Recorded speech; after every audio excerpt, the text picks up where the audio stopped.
hoje eu quero falar para você uma palavra muito importante para todos vocês. Isaías, capítulo 64, verso 1 em diante. Vamos ler a palavra de Deus? Diz assim: Ah, se fendesse os céus e descesses, se os montes tremessem na tua presença, como quando o fogo acende os gravetos, como quando faz ferver a água, para fazeres notório o teu nome aos teus adversários, e para que as nações tremam diante de ti. Verso 3.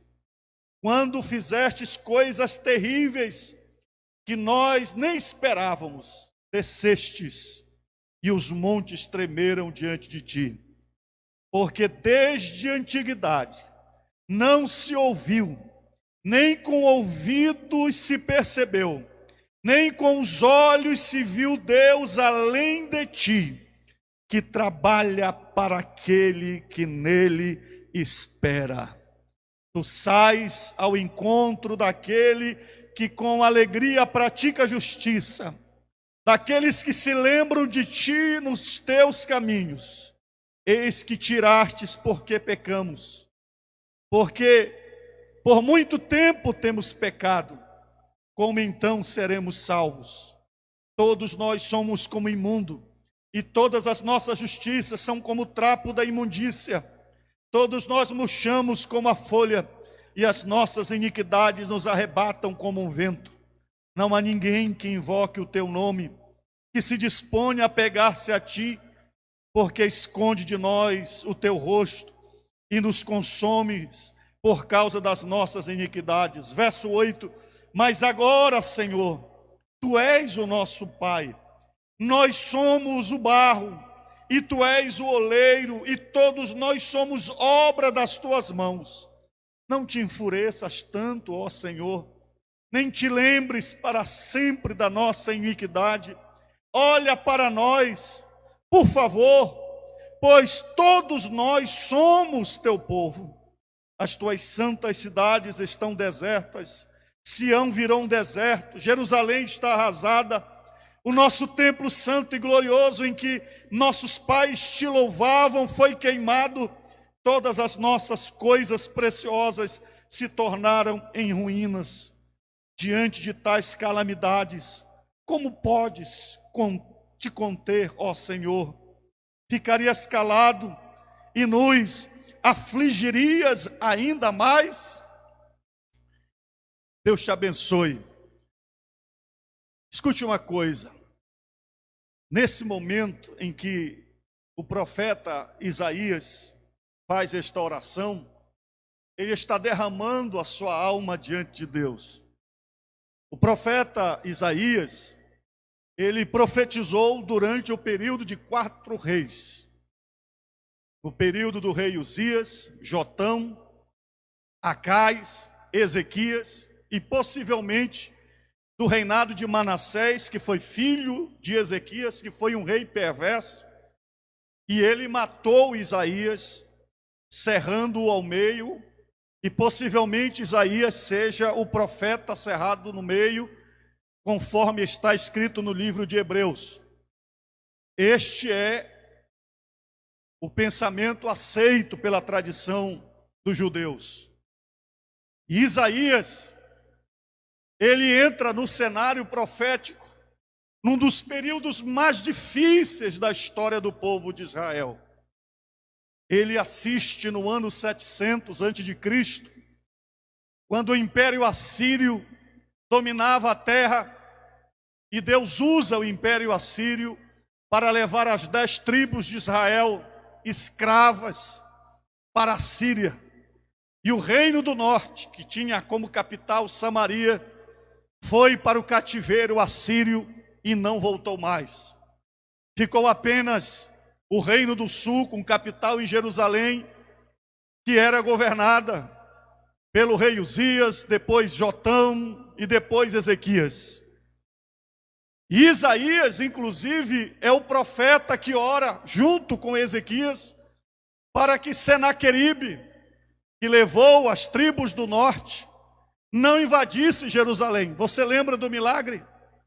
quando Ezequias pega a carta do rei da Síria, e ele leva para o templo, ora, busca a presença de Deus, intercede, e então Deus manda um anjo só, e matou 180.000 soldados assírios no amanhecer do outro dia, e o império assírio foi derrotado. Isaías participa de toda esta manifestação da glória de Deus, mas o coração de Isaías está apertado, porque ele percebe que Israel não se arrepende, eles não mudam de procedimento, eles continuam com as mesmas práticas de se distanciar de Deus e de buscar a presença do Senhor. Você sabe, o livro de Isaías tem 66 capítulos, e esta oração do capítulo 64 é chamada como a última oração do profeta.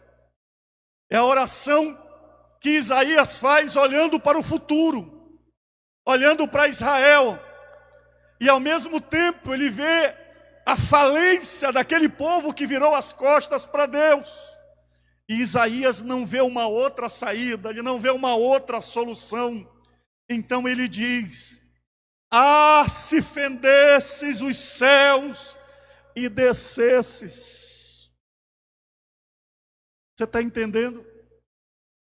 Aqui o clamor de Isaías é um clamor de esperança, mas é um clamor de uma dor espiritual, porque ele percebe Deus tão longe, tão distante de Israel. Ele não vê mais aquele Deus que se manifestou no Monte Sinai, que se revelou no tabernáculo de Moisés no deserto, no Deus que falava com Davi, que se manifestou no templo a Salomão, que encheu a sua glória no templo.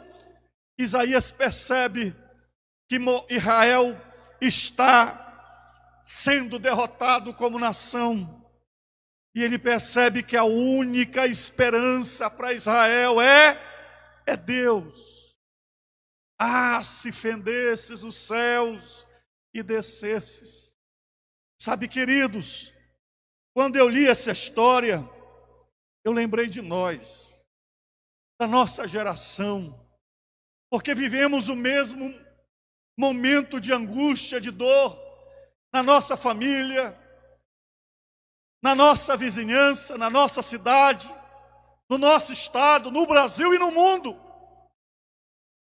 onde a gente imagina que a gente é alguma coisa, que pode alguma coisa, que o nosso conhecimento científico pode nos socorrer, que a nossa cultura, que a nossa força ou dinheiro, e às vezes olhamos e viramos as costas para Deus, não oramos mais, não clamamos mais a Deus, e então Deus permite que venha um vírusinho,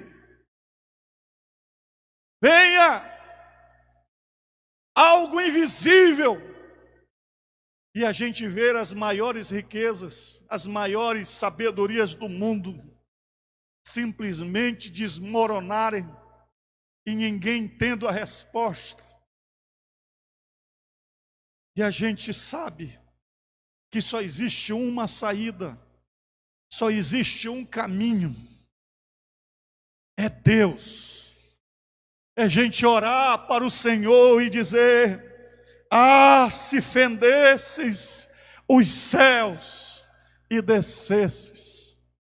Sabe, queridos, a solução para a nossa família, a solução para a nossa vida, é Deus na nossa vida, é Deus no nosso coração, é Deus dentro do nosso lar, é Deus vindo habitar em Marituba, no estado do Pará e no Brasil. E eu queria que você orasse comigo e convidasse a Deus e dissesse: ah, se fendesses os céus e descesses. O interessante é que nesse texto, Isaías ele faz uma rápida análise do que acontece quando a gente perde a presença de Deus. No verso 6, ele diz que quando a gente perde a presença de Deus, nós nos tornamos degenerados, imundos na nossa vida, ele diz: todos nós somos como um imundo.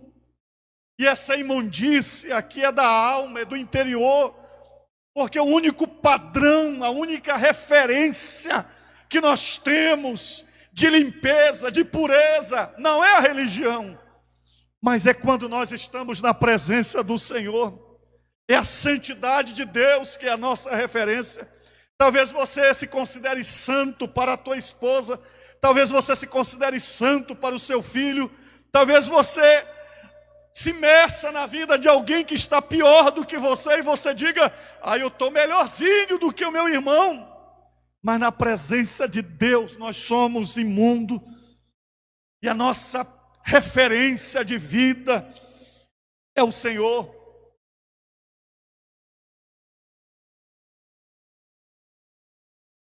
E Isaías diz: sem a presença do Senhor, a nossa justiça humana se transforma num trapo de imundícia. Veja o verso 6, a parte B do verso, ele diz: e todas as nossas justiças são como trapo de imundícia. Trapo de imundícia é isso mesmo que você está pensando. Naquela época não tinha absorvente para as mulheres se protegerem da menstruação, e as mulheres usavam os panos. É esse pano imundo que é jogado fora, que o profeta usa como exemplo, dizendo: a nossa justiça diante de Deus é como um trapo de imundícia. Hoje nas mídias sociais, você chora com vergonha, sentimento de vergonha, sentimento de nojo, em ver pessoas se aproveitando da dor, da morte, por causa dessa pandemia, para se enriquecerem. Respiradores pagos com milhões de reais de dinheiro público que não foram entregues. A epidemia vai passar, respiradores não vão chegar, porque pessoas no meio do caminho ficaram com dinheiro. E agora a Polícia Federal vai investigar quem é o culpado, quem comprou, quem não comprou. Por que que os respiradores estão nesses preços absurdos? E além disso, a corrupção pelo meio. E esse trapo de imundícia está em todas as áreas do governo, no meio do judiciário, no meio do executivo, no meio do legislativo. Mas essa corrupção, querido, esse trapo de imundícia, não é só nos órgãos políticos, é dentro da nossa casa. A corrupção significa podridão. É quando a minha ética se torna tão suja que ela não tem mais valor nenhum. A mentira, a deslealdade. Verso de número 6. Quando nós perdemos a presença de Deus, nós ficamos vulneráveis ao pecado. E o texto diz: todos nós murchamos como a folha, e as nossas iniquidades nos arrebatam como o vento. Isto é, uma folha seca, sem raiz, que não está presa a nenhuma árvore. Para onde o vento bate, a folha seca vai. O Salmo 1 faz a mesma comparação. O justo, ele é plantado junto à corrente de águas. Mas os ímpios não são assim. Os ímpios são como palha, carregadas pelo vento, sem estabilidade, sem compromisso, sem firmeza de caráter. E o texto diz: é o homem que não tem compromisso, seja na família, seja com as pessoas, principalmente com Deus. O profeta fala que sem a presença de Deus, a nossa religião se torna numa hipocrisia. Verso 7 diz: não há ninguém que invoque o teu nome, que se disponha a pegar-se a ti. Ele está falando de religiosos, dos sacerdotes da época, dos profetas. Todos que diziam que amavam a Deus, na verdade estavam praticando a idolatria nos montes, a Baal, a Dagon, aos deuses pagãos, que Deus tinha dito para Israel expulsar quando ele ocupasse a terra da promessa. mas eles se tornaram pecadores piores do que as nações que estavam lá.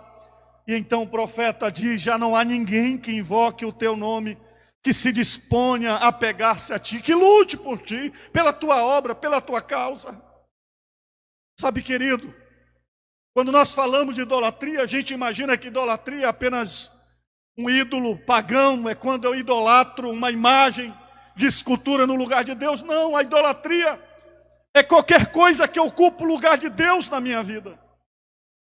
O meu eu pode ser a idolatria, uma egolatria, quando o meu prazer, é por isso que a Bíblia diz: pedis, não recebeu, e não vai receber, porque só pede o que é mal para esbanjar nos seus próprios prazeres. Isto é, a maior prova da egolatria, da idolatria, está nas nossas orações. Qual é o conteúdo das tuas orações? Quanto tempo da tua oração envolve misericórdia, envolve o reino de Deus? Ou só envolve pedidos relacionados com os teus interesses? Não há ninguém que invoque o teu nome. Como está a tua vida? E aí o profeta diz: porque escondes de nós o teu rosto e nos consomes por causa das nossas iniquidades. A consequência da ausência da presença de Deus na nossa vida está no verso 10, verso 11, fracasso e destruição. Porque a nossa vitória não está na nossa força, não está na nossa capacidade. Verso 10 e verso 11 diz assim: as tuas santas cidades estão desertas, virou um deserto, Sião virou um deserto, Jerusalém está arrasada. E o verso 11 ele diz: o nosso templo santo e glorioso, em que nossos pais te louvavam, ele faz referência ao templo de Salomão. O nosso templo foi queimado, todas as nossas coisas preciosas se tornaram em ruína. Sabe, querido, até a igreja, até o templo, até coisas que Deus consagrou para ele, mas quando perde a presença de Deus, perde a finalidade. Porque Deus não está apegado à parede, Deus não está apegado à bancada, a móveis, a som, Deus não está apegado à aparência. E pode ser até um casebre feito de palha, mas se a presença de Deus está lá, lá é o melhor templo, lá é o melhor lugar para estar, porque lá está a presença de Deus. No meio desta pandemia, muita gente está perguntando: cadê Deus, pastor? Onde está Deus? Deus está no mesmo lugar. Mas Deus não se revela a todas as pessoas da mesma forma. Você precisa entender a diferença entre onipresença e a revelação da presença de Deus. Deus está em todos os lugares, inclusive no inferno com juízo. Mas Deus não se revela a todas as pessoas da mesma maneira. É por isso que Isaías diz: ó, se fendesses os céus e descesses.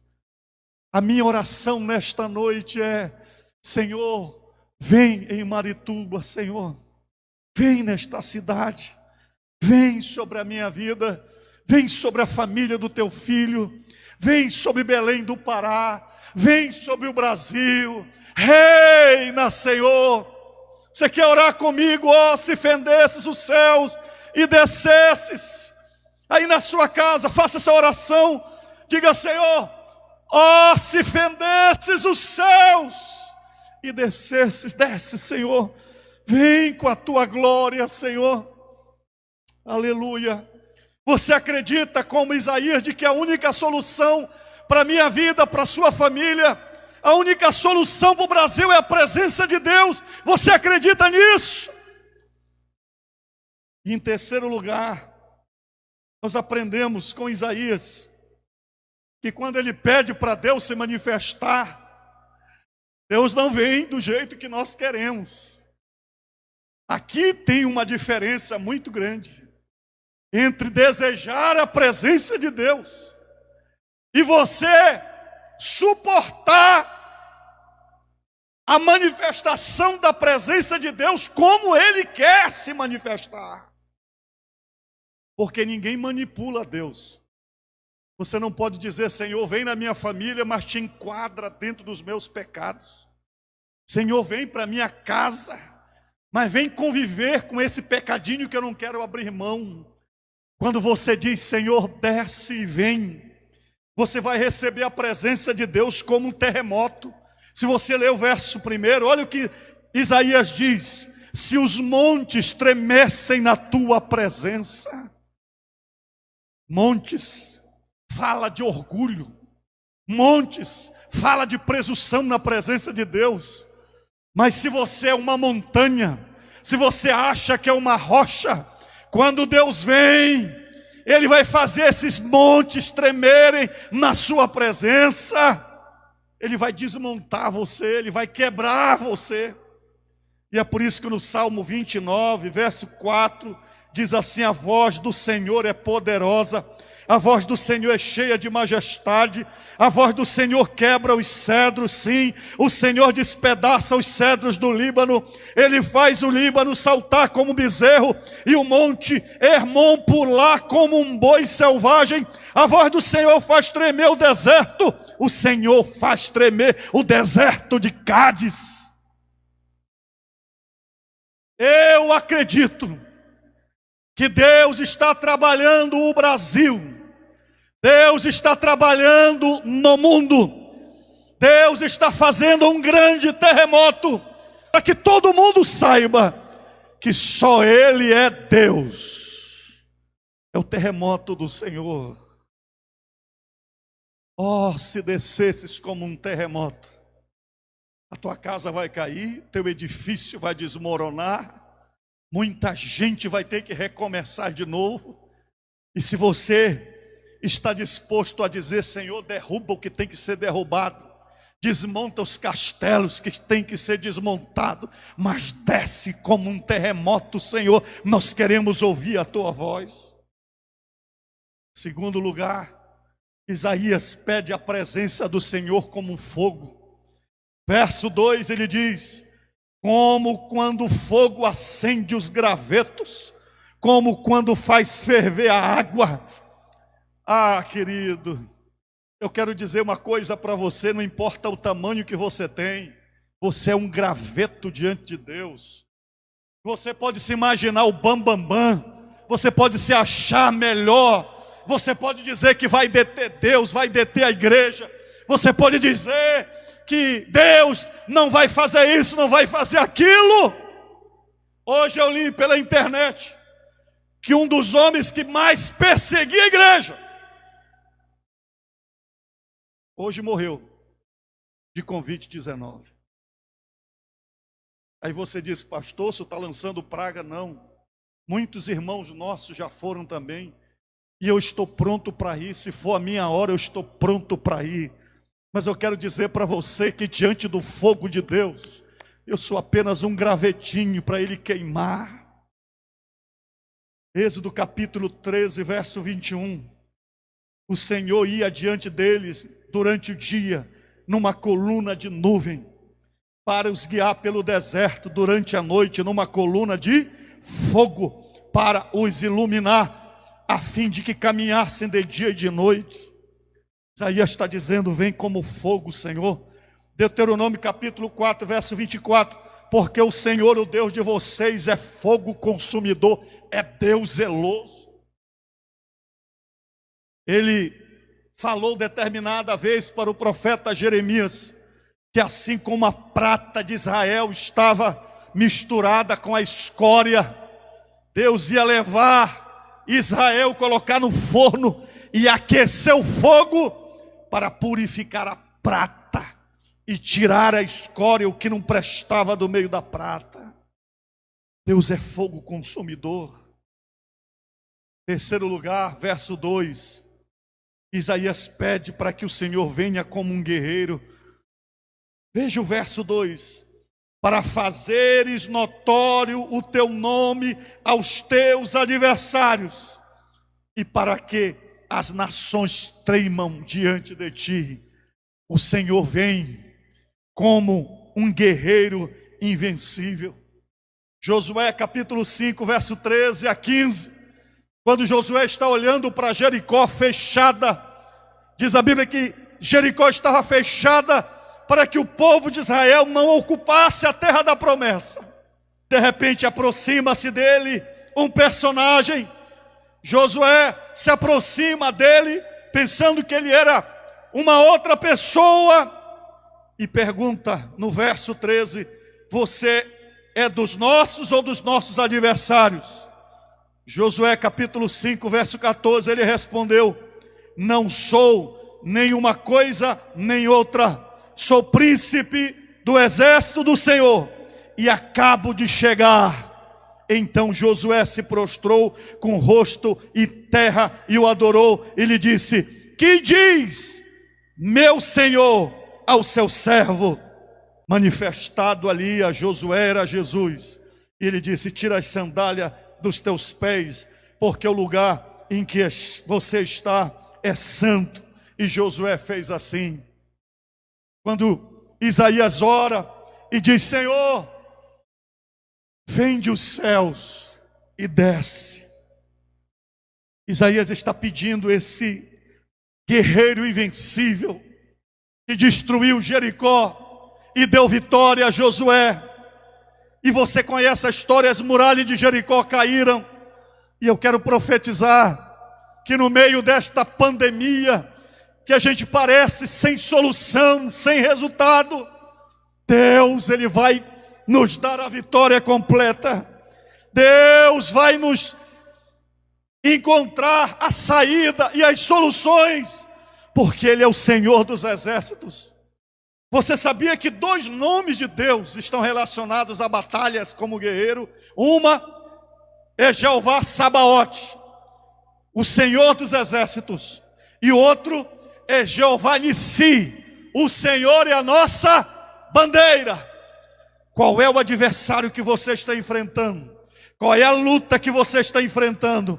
Deus está dizendo: eu vou descer e vou dar vitória ao meu filho. 1 Crônicas capítulo 11, verso 9, diz o texto: Davi ia crescendo em poder cada vez mais, porque o Senhor dos exércitos estava com ele. E eu quero profetizar que o céu está se abrindo, o Senhor está vindo para te dar a vitória. 4º lugar, Isaías pede a presença do Senhor como um pai. Veja o verso 8, a parte A do verso, ele diz: mas agora, Senhor, Tu és o nosso Pai. E eu sei que Isaías estava se lembrando de Deuteronômio capítulo 8, verso 5, quando ele disse: portanto, saibam em seu coração que assim como o homem disciplina o seu filho, assim o Senhor, seu Deus, disciplina vocês. Quando o Senhor vem na nossa vida com a sua presença, Ele vem para nos disciplinar. Disciplinar é impor limites, é nos corrigir, é dizer para nós a que distância estamos da vontade e do centro do propósito de Deus para a nossa vida. Sabe, queridos, o bom seria que nós não passássemos por sofrimento ou por tribulação. Mas se é uma coisa que nós devemos olhar para esse período de sofrimento que estamos passando, é olhar para ele com humildade e dizer: Senhor, eu quero depender mais de Ti, menos da minha arrogância. Eu quero orar mais, buscar mais a Tua palavra. Eu quero depender menos do dinheiro. Eu quero entender que todas as minhas outras procuras não têm sentido nenhum, porque se amanhã eu morrer, nada disso vale a pena. E a coisa mais importante na vida é Te servir, Te adorar e cuidar da minha esposa, dos meus filhos, porque isso que é o fundamental, isso que vale a pena. Hebreus capítulo 12, versos 5, 6, está escrito: e vocês se esqueceram da exortação que lhes é dirigida como a filhos. Filho meu, não desprezes a correção que vem do Senhor, nem desanime quando você é repreendido por Ele, porque o Senhor corrige a quem ama e castiga todo filho a quem aceita. Verso 9, além disso, tínhamos nossos pais humanos que nos corrigiam e nós os respeitávamos. Será? Então, não nos sujeitaremos muito mais ao nosso Pai espiritual para vivermos? Pois eles nos corrigiam por pouco tempo, segundo melhor lhes parecia. Deus, porém, nos disciplina para o nosso próprio bem, a fim de sermos participantes da sua natureza. Quem aqui foi disciplinado pelo seu pai? Quem aqui teve o privilégio de receber uma chinelada havaiana? Quem aqui teve a alegria de ouvir da sua mãe um grito mais forte, uma advertência? Minha mãe, que foi para o céu em 93, na sua limitação de educação, ela me deu algumas disciplinas doloridas, mas eu louvo a Deus, porque o amor da minha mãe me fez o acordar para muitas realidades.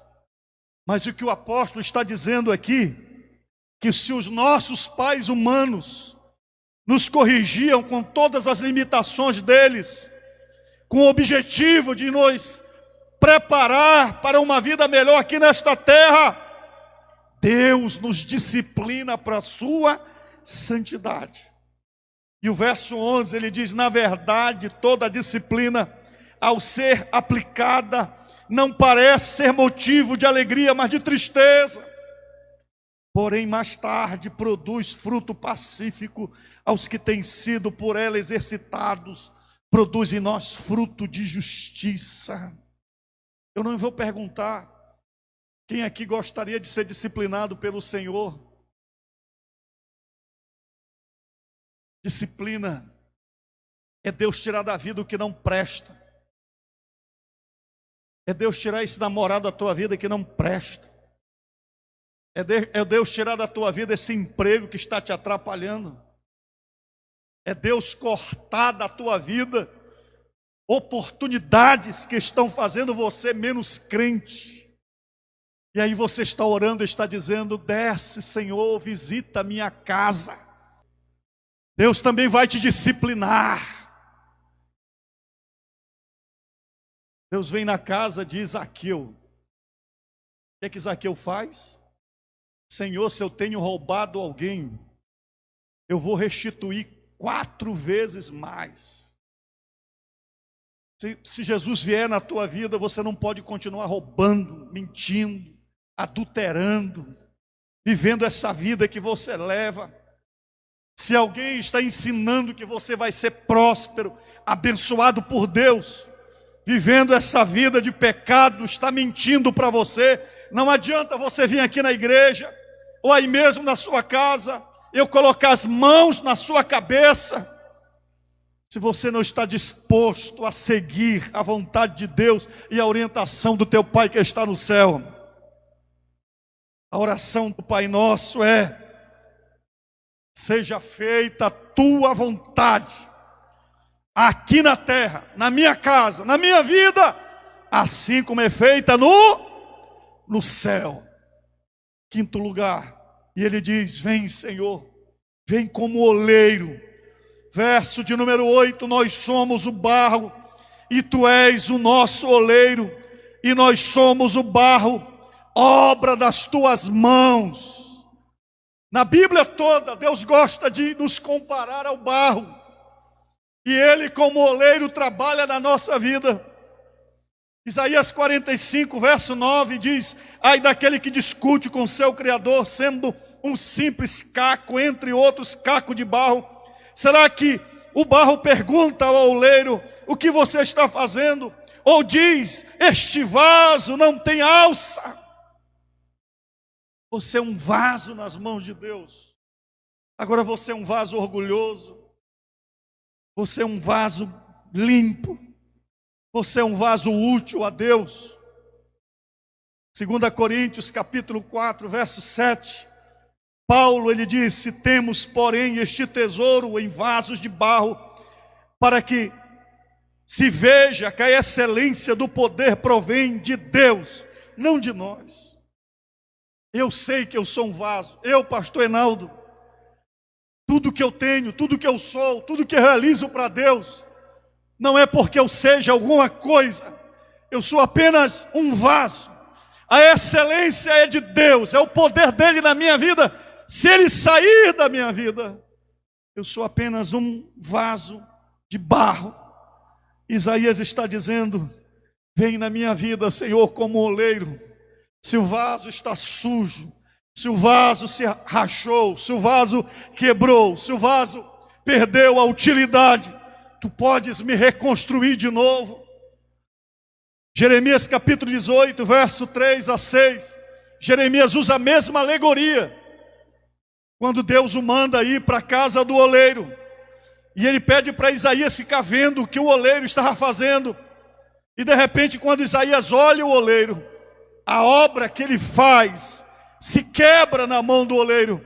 E quando o vaso se quebra, o oleiro começa a fazer um novo utensílio, como está escrito no verso 4 do capítulo 18 de Jeremias: como o vaso que o oleiro fazia de barro se estragou nas suas mãos, ele tornou a fazer dele outro vaso, segundo bem lhe pareceu.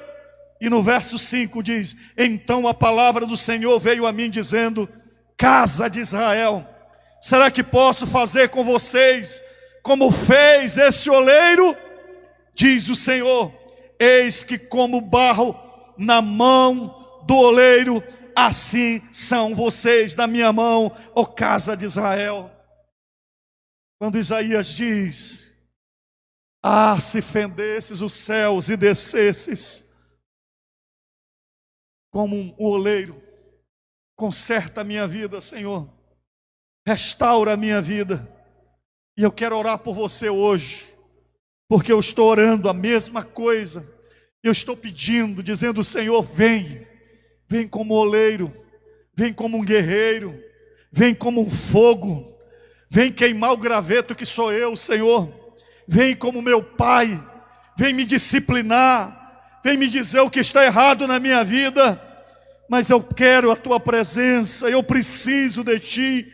Não há outra esperança, Senhor. Tu és a nossa esperança. Verso 12: diante de tais calamidades, como podes te conter, ó Senhor?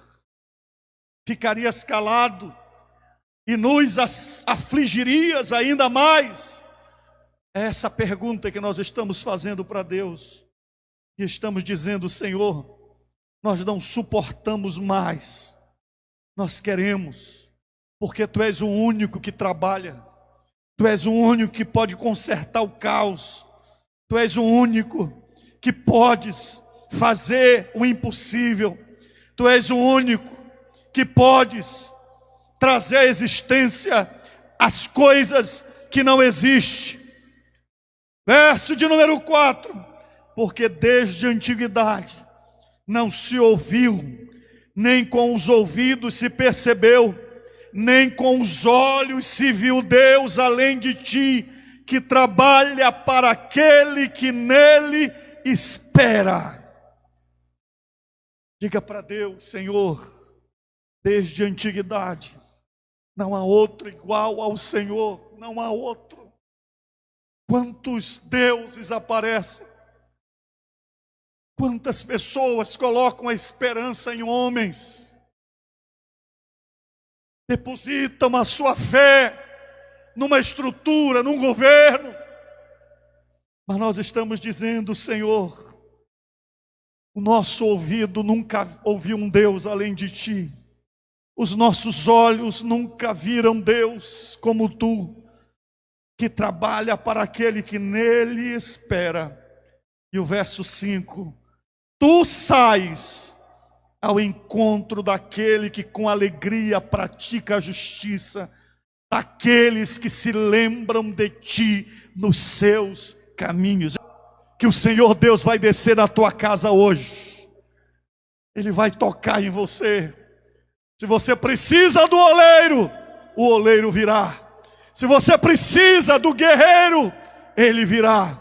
Se você precisa do Deus fogo consumidor, diga: Senhor, queima tudo que não presta na minha vida. Hoje, eu quero te convidar para ter um encontro com Deus.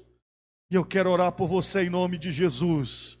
Ainda que você se sinta imundo, ainda que você se sinta o pior dos pecadores, se arrependa agora. Volte para Deus. Tenha um encontro com Jesus. Pai, em nome de Jesus, eu oro pelo teu filho, que nesse momento está se arrependendo, e que está te aceitando como Senhor e Salvador da sua vida. Então, meu Pai, o teu filho está na tua presença agora pedindo perdão, Senhor. Entra na sua vida, entra no seu lar, muda a sua história, transforma o seu coração, Senhor. Vem como um guerreiro, Senhor. Vem como Jeová Sabaoth. Vem como Jeová Nissi. Derrota os nossos adversários, Senhor. Teu filho é como um vaso, Senhor.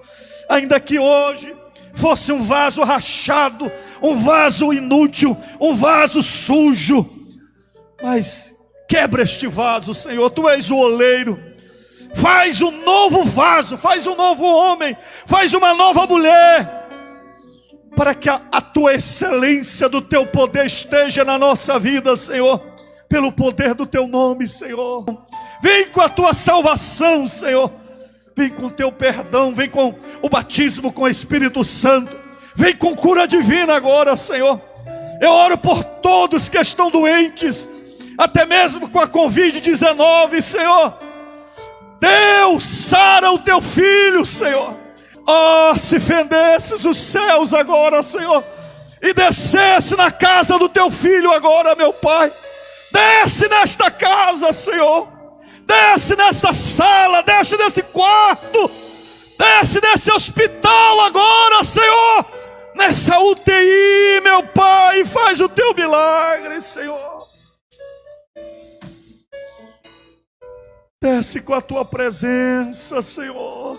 Que os demônios saiam diante da tua presença. Que os espíritos de enfermidade saiam na tua presença. Que os espíritos de mentira e fofoca saiam na tua presença. E que venha a tua paz, venha a tua alegria, venha a tua vitória agora, meu Pai. Em nome de Jesus. Em nome de Jesus.